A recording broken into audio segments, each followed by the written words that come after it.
오늘 우리에게 주신 하나님의 말씀은 마가복음 1장 14절에서 15절의 말씀, 신약성경 53면입니다. 이제 하나님의 말씀을 봉독합니다.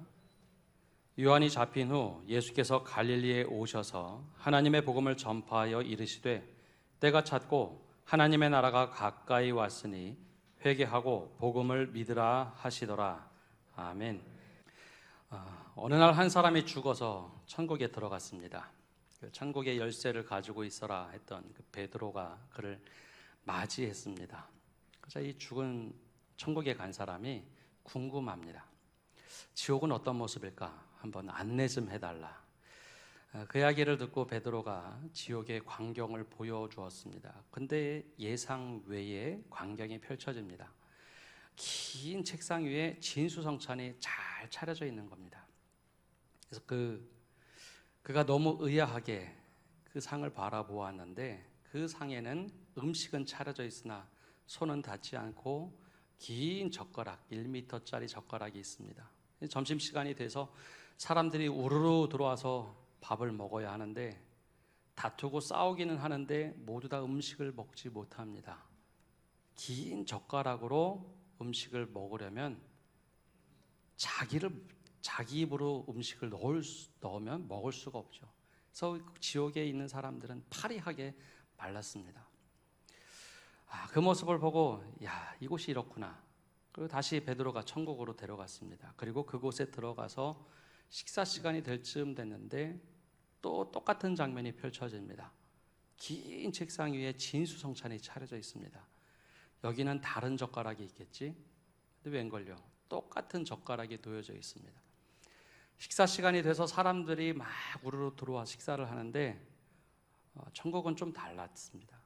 사람들이 음식을 많이 먹고 건강할 모습으로 들어오더니 막 웃으면서 환담하며 식사를 하는데 다른 모습으로 식사를 합니다.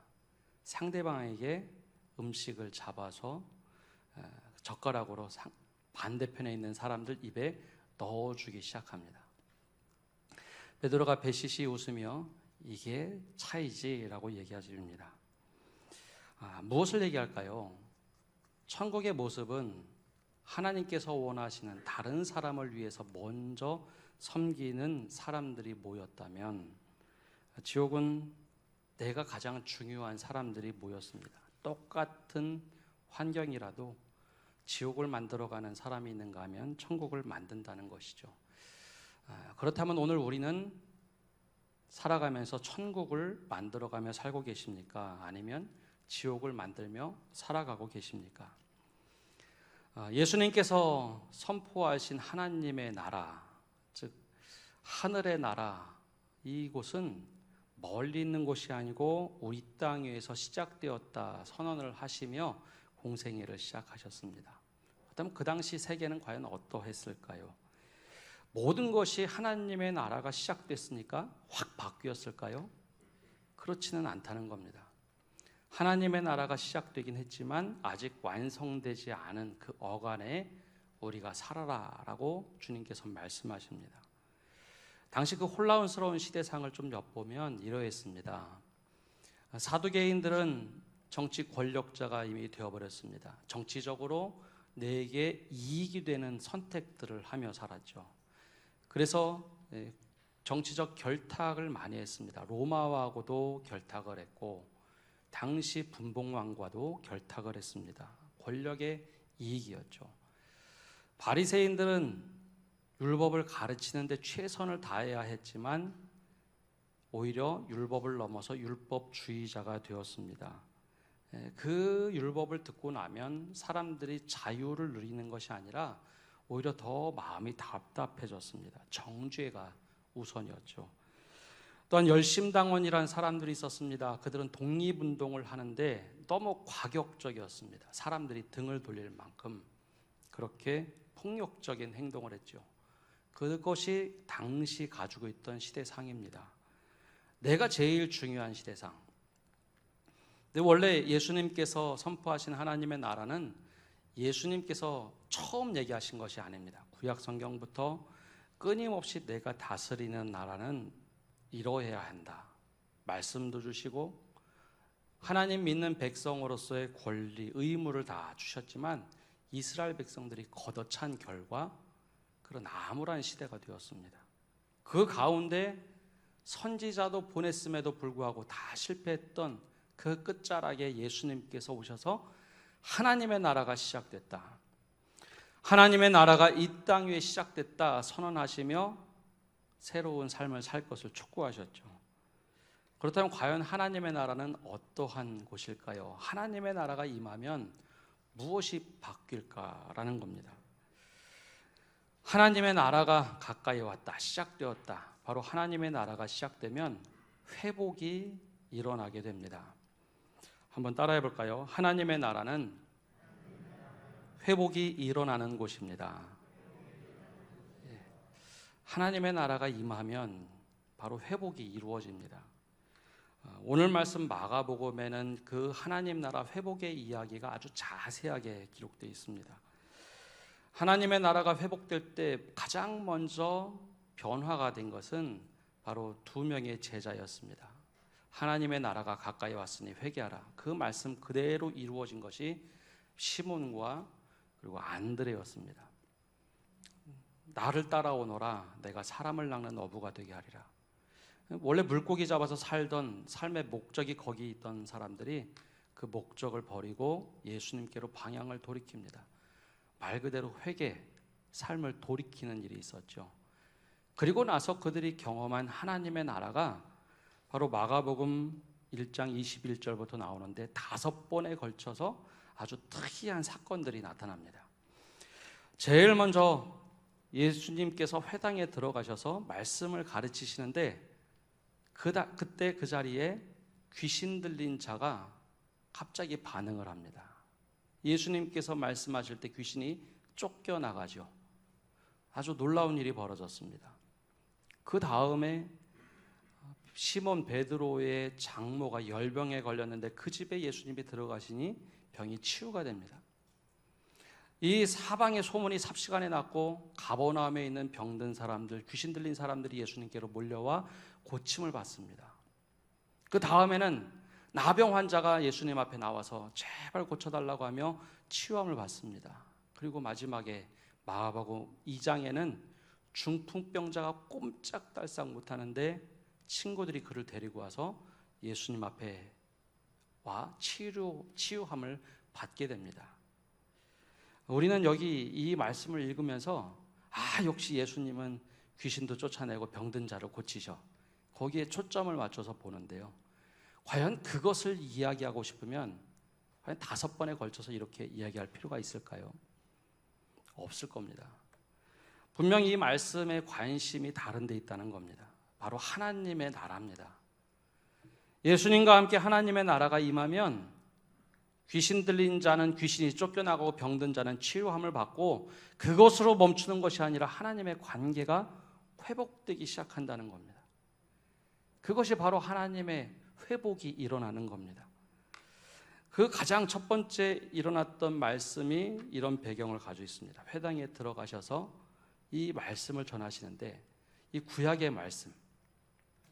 말씀을 새롭게 해석을 하셨습니다. 그래서 사람들이 깜짝 놀라는 순간 마가복음 1장 23절에는 이렇게 기록되어 있습니다. 우리 23절부터 26절까지 함께 읽어보겠습니다. 마침 그들의 회당에 더러운 귀신 들린 사람이 있어 소리질러 이르되 나사렛 예수여 우리가 당신과 무슨 상관이 있나이까? 우리를 멸하러 왔나이까? 나는 당신이 누구인 줄 아노니 하나님의 거룩한 자니이다. 예수께서 꾸짖어 이르시되 잠잠하고 그 사람에게서 나오라 하시니 더러운 귀신이 그 사람에게 경련을 일으키고 큰 소리를 지르며 나오는지라. 아멘. 예수님께서 회당에 들어가셔서 말씀을 전하셨는데 귀신이 먼저 반응을 합니다. 사실 제자들도 잘 몰랐습니다.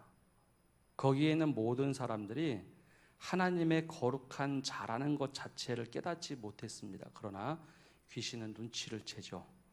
하나님의 나라가 임하니, 즉 하나님의 임재함이 있으니 귀신이 먼저 눈치를 챕니다. 그리고 물어봅니다. 우리를 멸하러 왔습니까? 우리와 상관이 없는 것 같은데 왜 이렇게 하십니까? 그때 예수님께서 잠잠하라, 이 사람에게서 떠나라 말씀하시니 그 귀신이 경련을 일으키며 떠나게 됩니다. 무엇을 얘기하고 싶었을까요? 우리는 이 본문을 읽으면서 맞아, 귀신이 나갔어, 이제 됐어 라고 생각하지만 아니요, 하나님의 나라가 임하고 주권이 바뀌는 순간입니다. 구약 성경과 신약 성경에는 귀신들이 나옵니다. 근데 이 귀신이라는 존재는 영적인 존재를 말합니다. 사람을 사로잡고 있는 존재. 그럼 귀신이 현대도 존재할까? 맞습니다. 현대도 존재합니다. 그러나 지금은 다양한 방법으로 사람을 다스립니다. 때로는 물질로도 오고, 때로는 사람의 관계로도 오고, 권력으로도 옵니다. 그리고 우리가 그 아래 사로잡혀서 살아가도록 하죠. 바로 예수님께서 선포하신 하나님의 나라는 그것이 우리에게 딱 다가오는 순간 모든 것으로부터 자유케 되는 겁니다. 귀신에 사로잡혔던 자가 귀신이 떠나가면 자유로워집니다. 근데 이곳에 머물면 안 되고 관계가 회복될 때 진짜 하나님의 은혜가 시작이 되는 겁니다. 귀신이 떠나간 것으로 만족할 수 없어요. 병이 난 것으로만 만족할 수 없어요. 그것이 바로 하나님의 나라가 임하며 하나님과 관계를 맺어가는 겁니다. 그래서 이 5건의 사건을 자세히 보면은 순서가 이렇습니다. 처음에는 나랑 상관이 없이 하나님의 나라가 임하자 귀신이 떠나갑니다. 근데 그 두 번째는 베드로 자신의 이야기입니다. 내 가족 안에서 병든 장모가 치유함을 받았어요. 그러자 이제는 다 수많은 사람들이 치유를 받기 시작합니다.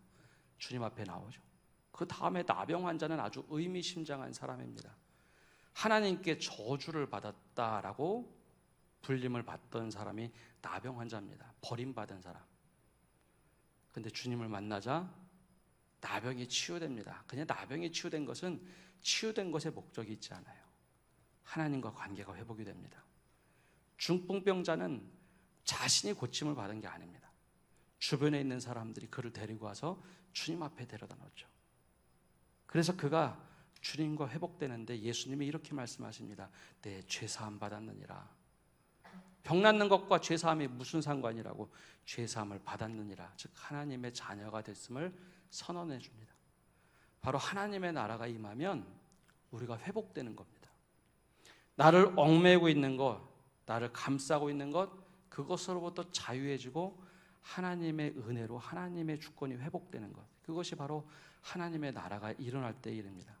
근데 이 말씀을 보면 나로부터 시작하지만 주변의 천국은 누룩과 같이 점점점 퍼지게 되어 있습니다. 하나님의 나라가 시작됐다고 갑자기 세상이 확 바뀌는 것이 아니라 누구부터 출발한다고요? 그것을 경험한 나로부터 누룩이 퍼지듯이 내 주변에 소문이 나고 내 삶이 바뀔 때 주변도 같이 덩달아 바뀌고 하나님의 은혜로 바뀌어가는 것, 이것이 바로 하나님의 나라입니다. 그래서 회복은 나 혼자만 일어나고 끝나는 개인적인 차원이 아니라 바로 주변이 바뀌고 하나님의 나라가 확장되고 경험되는 것입니다. 그럼 우리는 이런 생각을 할 수 있어요. 하나님의 나라가 임했는데 왜 우리 여전히 아프고 힘들까요? 왜 우린 여전히 고통받을까요? 하나님의 나라가 시작은 됐으나 아직 완성되지 않았기 때문에 여전히 사탄이 활개를 칩니다. 귀신도 활개를 칩니다. 그래서 병고침을 받아도 때로는 불안전합니다. 그러나 여기에 머물 수가 없고 소망이 되는 것은 주님이 재림하시는 날 완성이 된다는 겁니다. 그래서 우리는 하나님 나라를 지금 경험하되 관계가 회복되되 더 깊은 관계를 소망하며 살아야 하는 것, 이것이 바로 하나님의 나라의 회복입니다. 모든 성도님들이 하나님과의 그 온전한 관계가 회복되기를 바랍니다. 그것을 지금 이 자리, 우리가 살아가는 곳에서 경험하셔야 됩니다. 그래야 그 관계 속에서 주님 나라 온전히 들어갈 때 그곳이 하나님 나라 천국이 되는 겁니다. 그렇다면 하나님 나라가 허락된 사람들은 과연 어떤 사람들일까요? 누구에게 허락된 것일까요? 하나님 나라는 누구에게나 초대받은 것이 있습니다. 그러나 누구에게나 다 초대되었지만 그것을 들어가는 사람들, 그것은 바로 믿음으로 바라보는 사람들입니다. 여기에는 자격이나 조건이 따라붙지 않습니다. 하나님께서 우리에게 선물하신 것을 받는 그 믿음이 있어야 합니다. 얼마나 잘 준비되었는가, 얼마나 조건이 잘 갖춰져 있는가, 무엇이 준비되지 않아도 하나님 나라는 우리에게 믿음을 가지고 있으면 시작되어 갑니다. 마가복음에 등장하는 제자들의 모습이 우리가 그냥 대충 알고 있는 제자들의 모습과는 사뭇 다릅니다. 마가복음은 가장 먼저 쓰여진 복음서입니다. 그러다 보니 제자들의 모습이 우리가 알고 있는 것과는 좀 거리가 있습니다. 즉, 첫 번째 제자들을 보면 예루살렘이라는 수도에서 선발된 사람들이 아닙니다. 우리가 생각하기에 하나님이신 예수님이 선발한다면 자격이나 조건을 볼 때 예루살렘에서 잘 교육받은 사람들이 선발되어야 될 것 같지 않습니까? 그런데 그런 사람들이 아닙니다. 당시 변방이었던 저 북방 갈릴리 사람들입니다. 그럼 갈릴리에서도 뛰어난 사람들이 있을 텐데 그런 사람들이었을까요? 아닙니다. 어부 출신들입니다. 부자일런지는 몰라도 그들이 지식이나 지혜가 뛰어난 사람들이 아닙니다. 아주 평범한 사람들을 부르셨죠. 근데 그들에게 좀 차이가 있다면 믿음입니다. 내가 사람을 낚는 어부가 되게 하리라, 그 말씀 하나 듣고 네! 하고 달려갔던 사람들, 그것이 좀 달랐습니다. 근데 인간적인 눈으로 다시 보면 그들이 왜 그렇게 어리숙하던지요. 예수님이 하신 사역을 그대로 보여주고, 야, 둘씩 짝지어서 너희도 가서 해봐라. 그러면 하나같이 벌벌 떨고 돌아왔습니다. 귀신 쫓아봐라. 귀신이 안 나가던데요. 병든 자를 고쳐봐라. 안 되던데요. 가서 했는데 실패했습니다. 욕먹고 왔습니다. 그것만이 있던 것이 아닙니다. 마가복음을 자세히 보면 예수님께서 말씀을 가르치시는데 수많은 회중들은 잘 알아들어요. 아, 주님의 말씀이 저런 말씀이구나. 근데 제자들은요, 그 말씀이 뭔지 몰라서 눈만 멀뚱멀뚱 뜨고 있습니다. 그럼 예수님이 너무 답답하면 따로 불러드립니다. 내가 너희와 언제까지 함께 하겠느냐? 왜 이 말씀을 못 알아듣느냐? 하면서 다시 자세하게 말씀해 준 사람들이 이 제자들입니다. 근데 그들이 하나님 나라를 경험하고 들어옵니다. 어떻게 해요? 믿음입니다.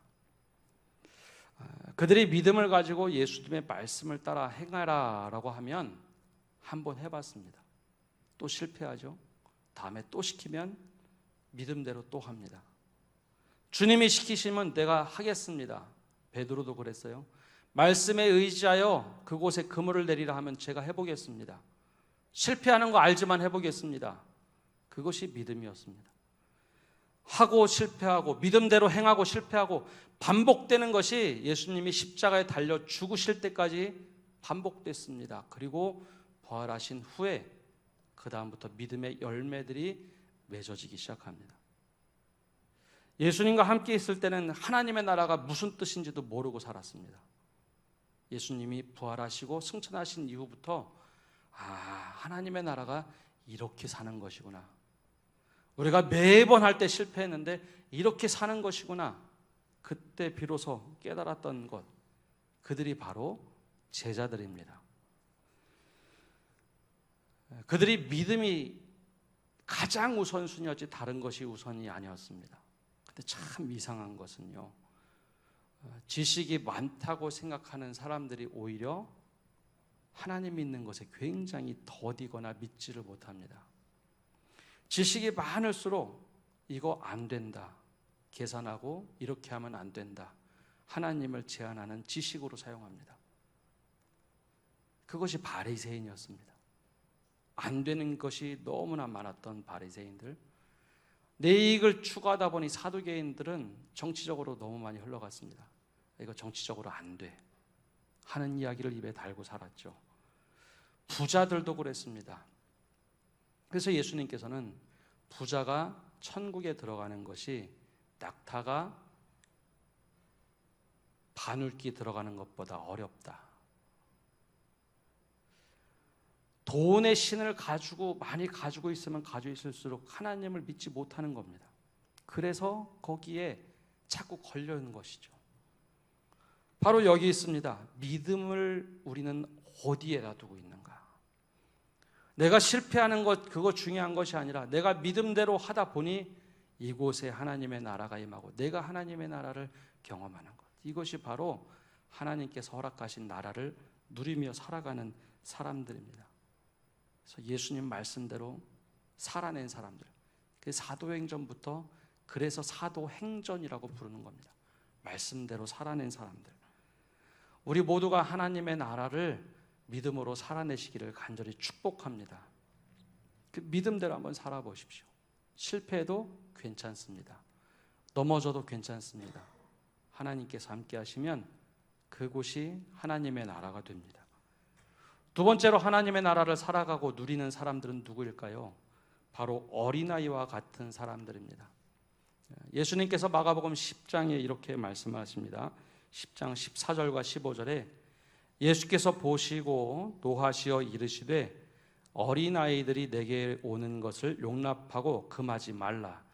하나님의 나라가 이런 자의 것이니라.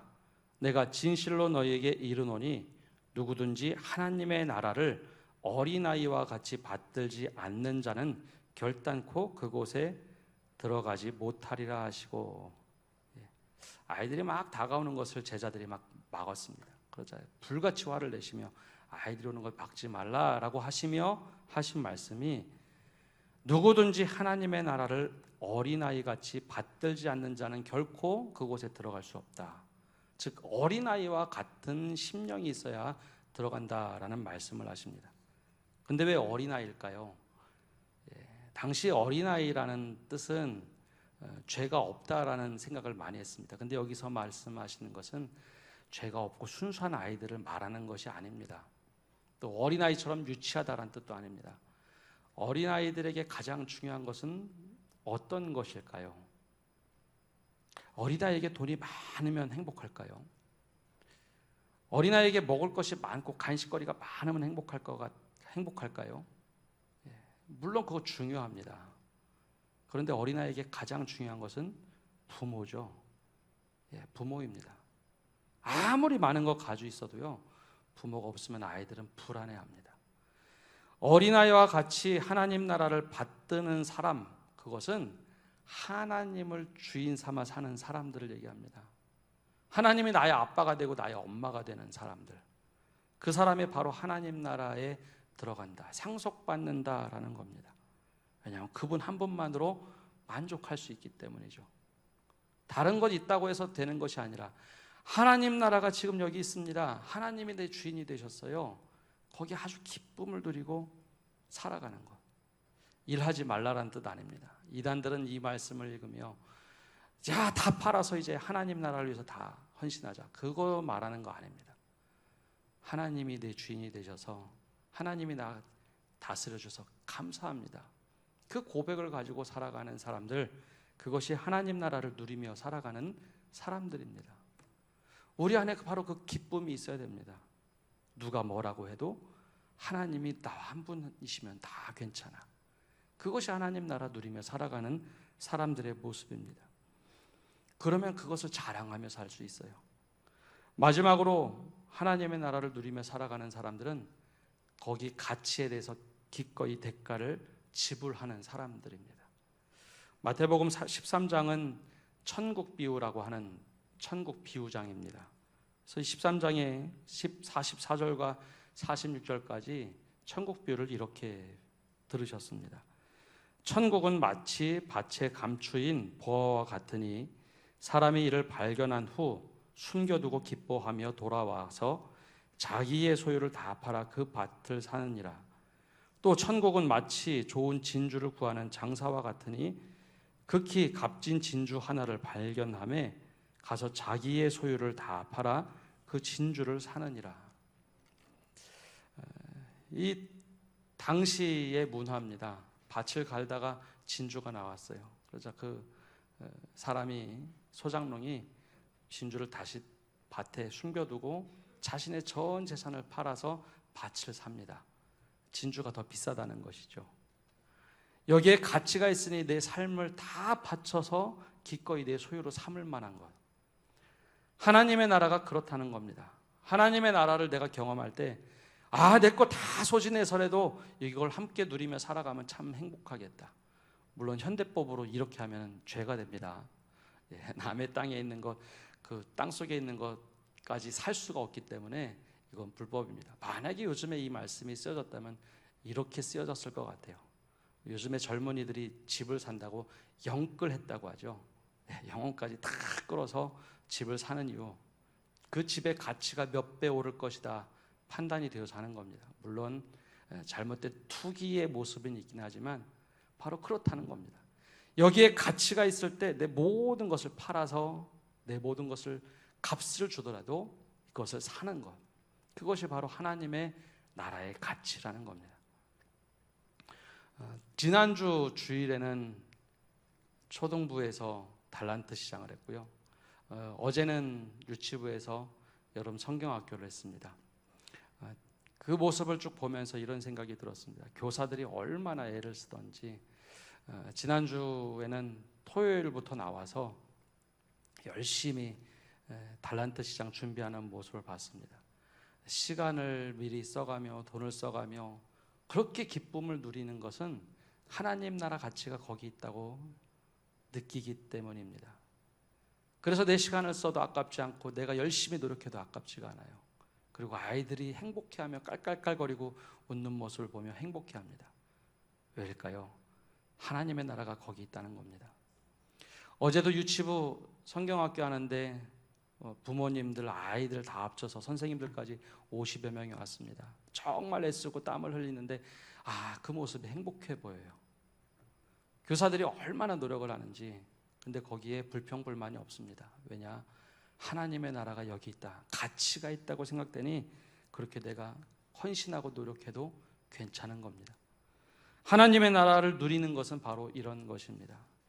하나님의 나라는 정말 그걸 믿음으로 보고 이것이 맞다고 생각하며 실패해도 끊임없이 하는 사람들에게 누릴 수 있는 특권입니다.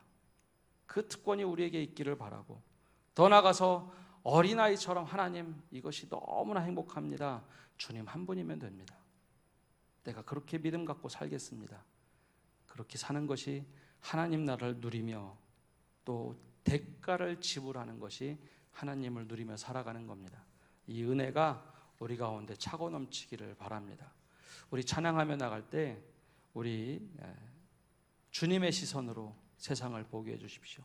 주님의 마음으로 세상을 보게 해주십시오. 우리 고백을 가지고 함께 찬양하겠습니다.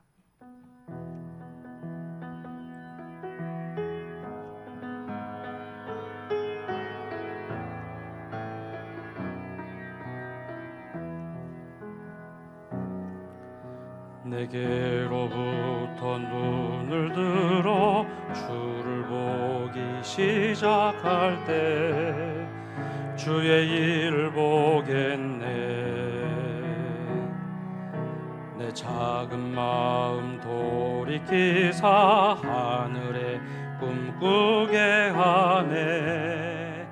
주님을 볼 때 모든 시선을 주님께 드리고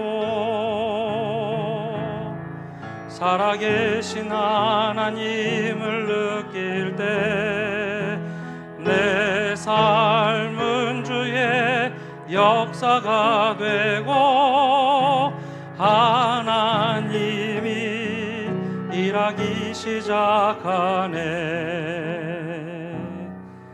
성령이 나를 변화시켜 모든 두려움 사라질 때 주의 일을 보겠네.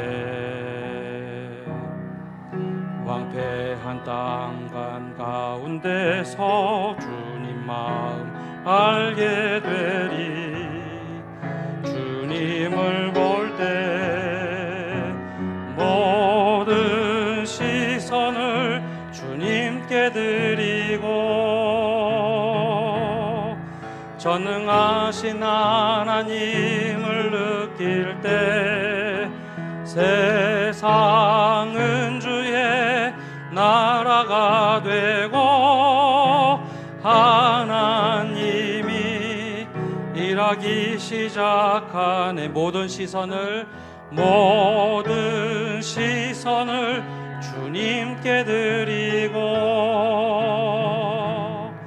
살아계신 하나님을 느낄 때 내 삶은 주의 역사가 되고 하나님이 일하기 시작하네. 우리 합심해서 기도하며 나갑시다.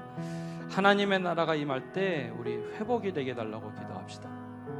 나를 감싸고 있고 얽매고 있는 것으로부터 자유함이 회복이 아니라 하나님과 진정한 관계를 맺는 겁니다. 하나님, 우리 회복되게 해주십시오. 그때 우리가 믿음의 눈으로 바라보고 살게 해달라고 기도합시다. 하나님, 계산해 보니까 안 돼요. 하나님, 내 지식으로는 안 됩니다. 믿음을 가지고 이기게 해달라고 기도하시고, 더 나아가서 어린아이처럼 하나님 한 분이면 되겠습니다. 하나님 뜻이면 되겠습니다.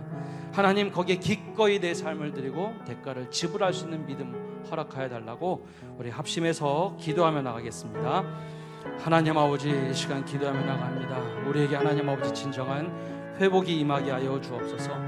병고침을 받고 하나님 귀신이 쫓겨나가고 거기에 만족하는 것이 아니라 하나님과 더 깊은 관계를 맺을 수 있는 은혜를 허락하여 주옵소서. 이것을 하나님 자랑하게 하시고 소문나게 하시고 모두가 하나님 나라에 들어와 기쁨을 누릴 수 있도록 자랑하는 저희를 될 수 있도록 은혜 내려 주시옵소서. 그때 하나님 믿음을 우리에게 허락하여 주옵소서. 우리가 안 된다 된다가 아니라 하나님 믿음을 가지고 믿음으로 바라볼 수 있는 허락하여 주시고 하나님 믿음으로 살아낼 수 있는 힘을 허락하여 주시옵소서. 어린아이처럼 하나님 한 분이면 된다라고 고백하게 하시고 하나님 아버지, 더 나아가서 우리가 그 가치에 헌신을 하고 하나님께 온전히 드릴 수 있는 저희를 될 수 있도록 힘을 주시옵소서. 하나님의 은혜를 구하며 나갑니다. 우리와 함께하여 주시옵소서. 살아계신 주님, 오늘도 주님 앞에 나와 예배합니다. 하나님의 나라가 임할 때 우리가 회복되게 하여 주옵소서. 우리를 사로잡고 있는 모든 것으로부터 자유케 하시고 하나님의 주인 되신 삶을 살아가도록 힘을 주시옵소서. 하나님, 그때 우리에게 믿음을 허락하여 주옵소서. 우리가 된다 안 된다 판단이 내 지식과 지혜가 아니라 하나님 말씀의 판단으로 하나님께서 우리와 함께해 주시고 그 믿음을 가지고 살아갈 때 하나님의 나라가 멀리 있는 것이 아니라 바로 내 삶 한복판에 이루어지게 하시며 주님 한 분만으로 만족해 하는 어린아이와 같은 믿음, 또 주님께 모든 것을 맡기고 거기에 헌신할 수 있는 기꺼이 내 삶을 드리는 믿음 갖게 하여 주옵소서. 그 삶 속에 우리가 하나님 나라를 경험하며 누리게 하여 주시옵소서. 이 모든 말씀 예수님의 이름으로 기도합니다. 아멘.